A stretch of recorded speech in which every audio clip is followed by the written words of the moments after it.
Yashovardhan Jha Azad sir, मैं अब आपके पास आ रही हूं for some clarity of the thought, some clarity of the fact कि ये जो विपक्ष का आरोप है कि भाई ईडी सीबीआई का आईटी का बेजा इस्तेमाल होता है, बीजेपी फ्रंटल ऑर्गेनाइजेशन जैसा नाम दिया जाता है, मुझे तो डेमोक्रेसी के लिए रेड फ्लैग लगता है, मुझे ठीक नहीं लगता, ये परंपरा ठीक है भी नहीं। लेकिन जब इस तरह के सारे इंसिडेंसेस हैं, specifically I am asking for the case of Praful Patel, CBI closure report दाखिल करती है उस मामले में जिसमें एससी ने जांच के आदेश दिए थे, ट्रांसपेरेंट है। देखिए, प्रफुल्ल पटेल जी को मैं बहुत अच्छी तरह से जानता हूं, मेरे मित्र हैं, इसीलिए मैं जनरलिटीज में बोलूंगा। देखिए, ये बात सही है कि जब हम बात करते हैं एजेंसियों की, जो भी एजेंसी सत्ता में जो रहते हैं उनके अंडर कार्य करती है, और चाहे उनका ट्रांसफर, चाहे उनकी पोस्टिंग, चाहे वो सारी चीजें क्योंकि उनके अंडर में रहती हैं, तो कुछ ऐसे अफसर हैं उनको खुश करने के लिए ऐसी कार्रवाई जरूर करते हैं, और इसलिए जब हम उन्हें सत्ता का एजेंट कहते हैं तो जरूर उसमें कुछ सत्यता होती है। देखिए, इनकम टैक्स से बात शुरू हुई थी। देखिए, हमारे यहाँ एक ट्रेडिशन रहा है, ट्रेडिशन ये रहा है पहले से 50 साल से कि जैसे पार्टीज ने घर कब्जा किया हुआ है, इनकम टैक्स नहीं दे रहे हैं, बड़े नेता एमपी हारने के बाद 15 साल तक मकान रखे हुए हैं, ये एक ट्रेडिशन था, ना हम आपको छेड़ते हैं ना हम आपको छेड़ें। 94 के बाद नोटिस इसलिए नहीं दिया गया, कांग्रेस की सरकार थी, और कांग्रेस की सरकार के बाद वो सरकार फिर आ गई। उसके पहले अटल बिहारी वाजपेयी जी की सरकार थी, वो भी एक बड़े ही लिबरल आदमी थे, तो ये सब चीजें बड़ी छोटी मानी जाती थी कि ये सब चीज में हमें नहीं, लेकिन सर 10 साल से तो लिबरल सरकार नहीं है ना देश में। जी हाँ, तो इसलिए 2014 के बाद एक नई गति के साथ कुछ इसमें अच्छा भी हुआ है कि अब लोग समय पे मकान खाली करने लगे हैं, कुछ अच्छी बात भी हुई, बहुत सारी अच्छी बात हुई है, लोग इनकम टैक्स पे करने लगे हैं।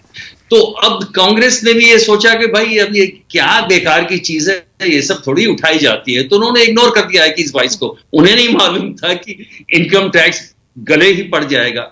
तो मैं ये समझता हूं ये चेंज ऑफ ट्रेडिशंस की बात है। लेकिन सर ये जो 4600 करोड़ का मामला है कि भाई जिस हिसाब से हम पे ब्याज और जुर्माना लगाया, हमारा तो 14 लाख का कैश ट्रांजैक्शन था, हमारे सांसदों विधायकों की सैलरी थी, इनको तो 42 करोड़ का चंदा मिला, 252 डोनर्स के नाम भी नहीं बताए, इनके खिलाफ तो 4600 करोड़ का जुर्माना बनता है, जिस पर ना इलेक्शन कमीशन बोलेगा ना इनकम टैक्स बोलेगा। ये कितना जायज है? ये तो मैंने आपको पहले ही कहा कि चूंकि हम सत्ता में हैं तो इसलिए हम थोड़ा बहुत जो चाहेंगे सही है वही करेंगे। पिक एंड चूज है ना? हाँ, पिक एंड चूज तो है, बिल्कुल है। ऐसा नहीं है कि पिक एंड चूज पहले बिल्कुल नहीं होता था। तो हमें थोड़ा सा फेयर रहना पड़ेगा इस बात में। हाँ, वो थोड़ा लिबरल थे इस मामले में, अब लिबरल नहीं है, एग्जैक्ट है, तो इससे कुछ फायदा भी हुआ है और ऑपोजिशन को थोड़ा गैरफायदा भी हुआ है। दूसरी चीज जो मैं बताना चाहता हूं, कन्विक्शन रेट की बात हुई। हाँ। जो पासवान जी कह रहे हैं उसमें थोड़ी सत्यता है, क्योंकि जब हम कन्विक्शन रेट कैलकुलेट करते हैं तो कोर्ट में जो केसेस उनके पास हैं, जिनका कि ट्रायल चल रहा है, उस ट्रायल में कितने छूटे हैं, कितनों के कन्विक्शन हुए हैं, तो रेट ऑफ कन्विक्शन तो उसी से देखा जाएगा। ये बात सही।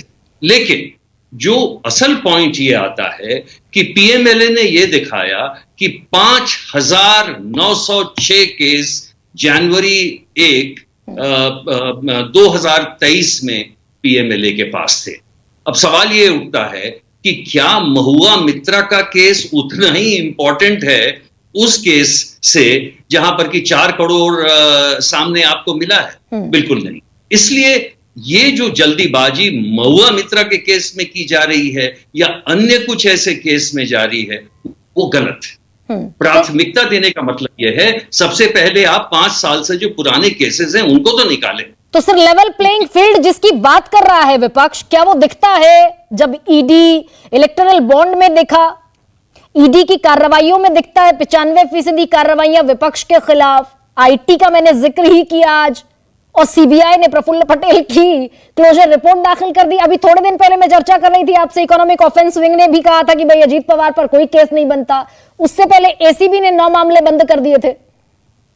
जहां तक देखिए लेवल प्लेइंग फील्ड की बात है, ये स्पष्ट है कि अपने लोगों के खिलाफ, लेकिन सीबीआई का ये रिकॉर्ड रहा है, पहले भी रहा है, कि करप्शन के केसेस में कुछ केसेस में स्लो हो जाते हैं, कुछ केसेस में फास्ट हो जाते हैं। असल जो पीएमएलए के ईडी के खिलाफ जो आरोप सही हैं वो ये है कि आपने एक साथ 1000 केसेस ले लिए और उन 1000 केसेस को लेकर कुछ में आप बड़ी तेजी से आगे बढ़ रहे हैं, कुछ में आप तेजी से आगे नहीं बढ़ रहे हैं। और ये जो आरोप है ये सही है, इसलिए लेवल प्लेइंग फील्ड जो सही होना चाहिए वो सही नहीं है। नहीं ये बात